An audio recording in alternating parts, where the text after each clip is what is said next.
this negative approach that says, the only way that we can solve this social justice trend is by going back to the Bible and by stopping thinking about other concepts that are extra biblical. They're basically saying, no, we just have to not think. We have to not use analytical tools. We have to not use frameworks.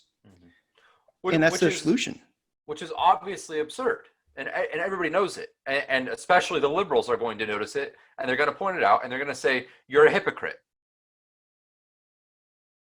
But what we see in the church today too often is this idea that morality means a negation, that it is virtuous not to go and seek the good, but rather to withhold. And we see this in an example in the church today with a group that we've encountered, the Conservative Baptist Network.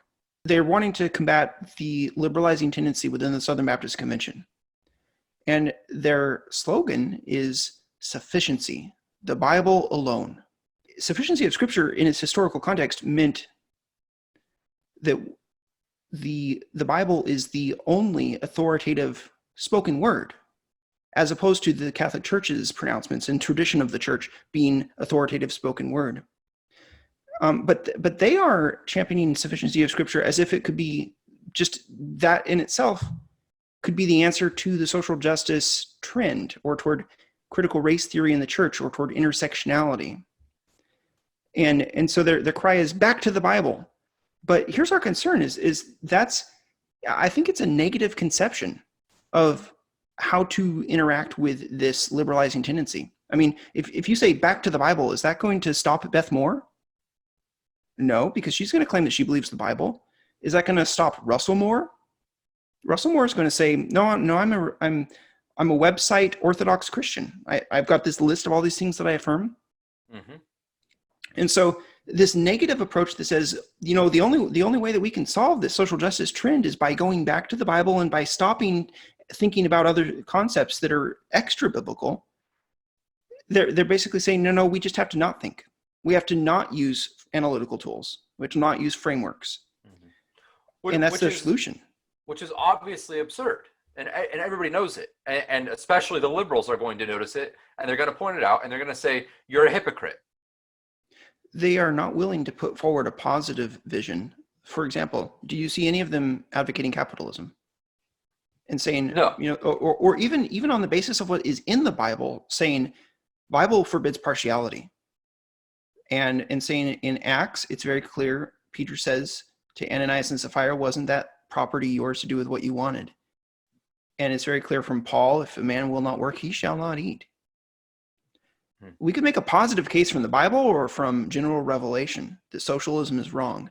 But instead of arguing that way and saying we are a group of people that are organized around the principle that socialism is wrong, that capitalism is right, they're going to take a negative approach and say, we're a group of people who don't want to add anything to the Bible. And that's so weak, because anybody can say, well, I'm not adding anything to the Bible. I look at the Bible and I see intersectional theory.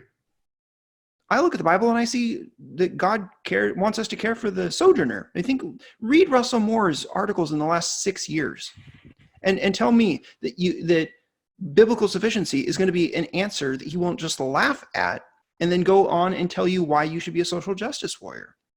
Let me compare to you the traditional statement in the Westminster Confession of the sufficiency of Scripture versus what is stated in this website. So in Westminster 1.6, it says that the whole counsel of God concerning all things necessary for his own glory, man's salvation, life, and faith, or faith and life, is either expressly set down in Scripture or by good and necessary consequence may be deduced from Scripture, unto which nothing at any time is to be added, whether by new revelations of the Spirit or traditions of men. Now compare that to what this network says. It says the network affirms the inerrancy, supremacy, and sufficiency of the Bible in all facets of life and application. So it's very generally stated, the sufficiency of the Bible in all facets of life and application. Sufficient for what? Well, for faith, as the traditional phrasing would go? No. It just says all facets of life and application, not for man's salvation or anything so specific as that. And when I read this generalized sufficiency of the Bible in all facets of life and application, what I cannot help but hearing is this idea that we jokingly refer to as sola, not sola, scriptura. Another name for it would be biblicism. It's the idea that we are not going to teach anything, any moral ideas that we do not find directly in the Bible. And we're going to interpret the Bible nuda scriptura, apart from its historical context, apart from what the church has traditionally understood it to mean. We're just going to look at the scripture itself, and I'm going to come to my own conclusions personally about what it is saying, not informed by others, not informed by my observations of reason, general revelation. It is just me and the scripture. And the problem with that is, ironically, they're attempting to elevate scripture as the authority, but they make themselves, if you reject ahead of time the idea of hermeneutics and bringing hermeneutics to the text, and there being a science of hermeneutics, then you've just elevated your own impressions.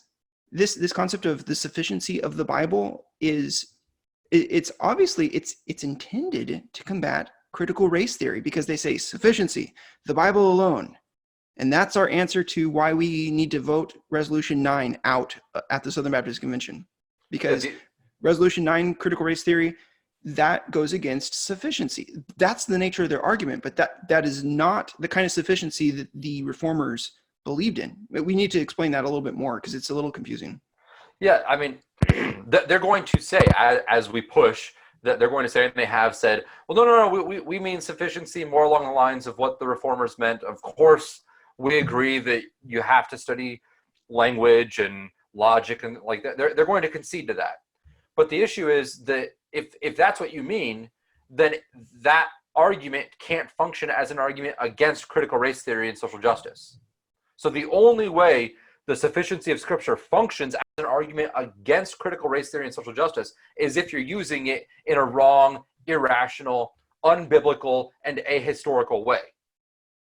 So if you don't mean it in that wrong, irrational, unbiblical, and ahistorical way, then stop using it as an argument against critical race theory and social justice. There are better arguments. Use the better arguments. Stop using stupid, unbiblical, irrational, evasive, and effeminate arguments.